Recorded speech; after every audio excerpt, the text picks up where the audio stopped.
देखिए अब हम कुछ और आपको रेफरेंसेस देते हैं। इंडियन जनरल प्लेट उसने एक किताब लिखी और उसमें वो जिक्र करता है, एंड आई कोट, और ये हिकायत डाइजेस्ट में मार्च 1978 में छपा था ये। वो लिखता है कि हमारी इस कामयाबी, यानी ईस्ट पाकिस्तान में जिनको कामयाबी हुई फौजी, वो कहते हैं हमारी इस कामयाबी में कुछ इखलाकी अनासर भी कार फरमा थे, जिसमें काबिल जिक्र बात यह है कि भारत ने पाकिस्तान आर्मी के खिलाफ लूट मार, आबरूरेजी, कत्लेआम, गैर इंसानी तशद्दुद का बेबुनियाद प्रोपेगेंडा इस कदर बढ़ चढ़ कर किया कि मशरकी पाकिस्तान में पाकिस्तान आर्मी के सबसे बड़े अफसर से लेकर मामूली से सिपाही तक की कदर मंजिलत हर इंसान की नजर में गिर गई। इस प्रोपेगेंडे की वजह से उन्हें इंसानियत के दर्जे से भी खारिज कर दिया गया। इसका असर उनके मोराल पर पड़ा। जहां तक लड़ाई का ताल्लुक, पाकिस्तान आर्मी की यूनिटें और ब्रिगेड गजब और कहर के साथ लड़े।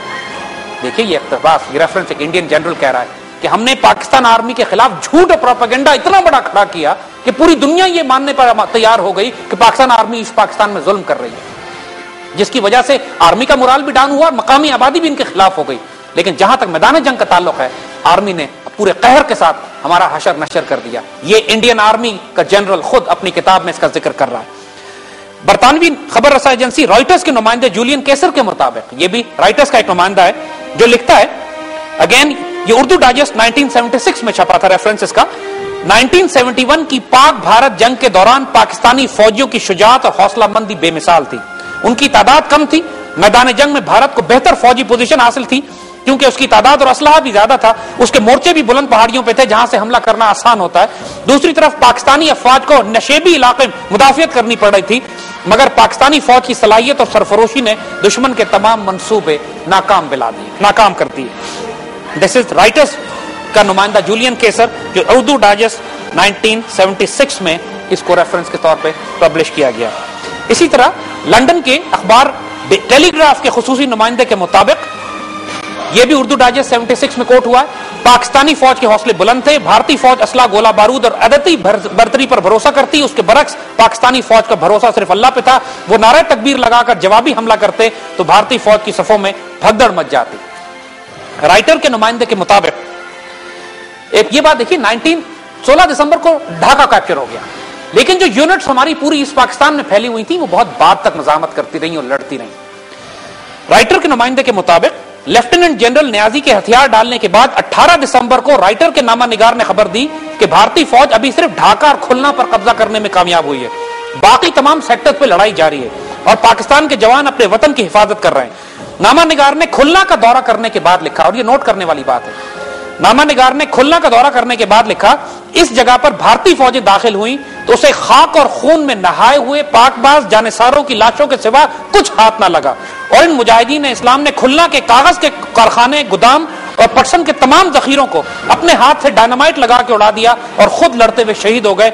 उन्होंने जामे शहादत नोट करने से पहले कोई ऐसी चीज न छोड़ी जो दुश्मन के काम आ सकती। This is again a reference by a foreign journalist. Indian एक commanding officer lieutenant colonel V P Airy, उसने एक पाकिस्तानी फौज के बारे में लिखा है। वो एक गार्ड्स के कमांडर थे। वो ये कहते हैं कि पाकिस्तानी लेफ्टिनेंट कर्नल हाजी इकराम राजा शहीद को सलाम पेश करते हुए कि लेफ्टिनेंट कर्नल हाजी इकराम राजा ने भारतीय मोर्चों पर हमला किया और बहादुरी की मौत पाई। उनका चेहरा हमारी मशीन गन से छन्नी हो चुका था।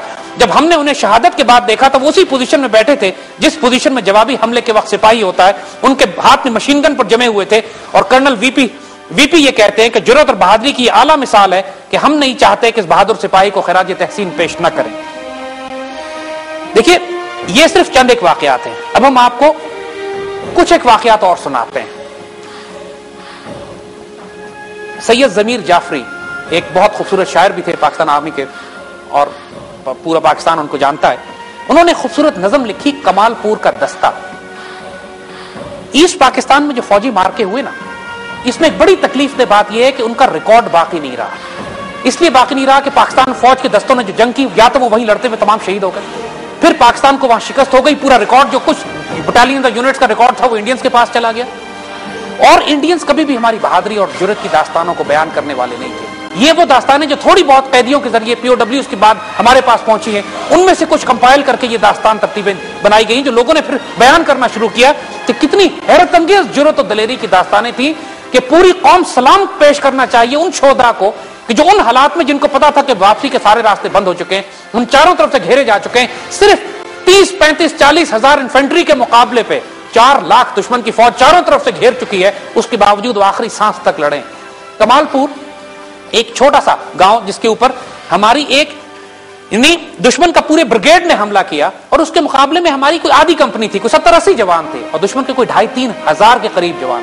कैन यू इमेजिन कि 2,500-3 हजार का पूरा ब्रिगेड हो और उसके मुकाबले पे एक कंपनी से भी छोटा एक हमारा दस्ता हो वहां पर, और वो दस्ता कई दिनों तक दुश्मन उस दस्ते को ओवररन नहीं कर सका।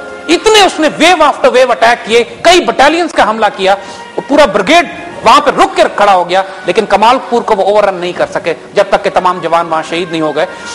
उसके ऊपर कमालपुर के दस्ते पे जमीर जाफरी ने बड़ी खूबसूरत एक नज्म लिखी है, हम थोड़ा सा पढ़ के सुनाएंगे आपको। उदू के ब्रिगेड के मुकाबिल कुछ सजीले जरी जयाले, वो रोशनी के अटल इरादे, वो जिंदगी के अमिट उजाले, मताए ईमान के जखीरे, सबात और ईकान के जजीरे, वतन की खातिर हथेलियों पे सरों की मशल जलाने वाले, हमेशा रोशन कमालपुर का दलेर दस्ता, वो शेर लश्कर का शेर दस्ता। देखिए, एक हैरत अंगेज इमोशनल तारीख है। Kamalpur is just one example, क्योंकि पूरी पाकिस्तानी फौज इतनी बिखरी हुई थी कि हर महाज पे दुश्मन के 10 गुना ज्यादा फौजों से उनका मुकाबला हो रहा था। ओवरऑल थिएटर में भी 40,000 फौज 40 लाख के मुकाबले 4 लाख के मुकाबले में, इसी तरह हर थिएटर पे यही हाल था कि हमारा कहीं पे हमारी एक बटालियन होती थी, 800 आदमी होते थे, उसके मुकाबले पे पूरा डिवीजन होता था इंडियंस का, 12-14 हजार आदमी होते थे एयर सपोर्ट, आर्टिलरी, आर्मर और हेलीकॉप्टर्स के साथ।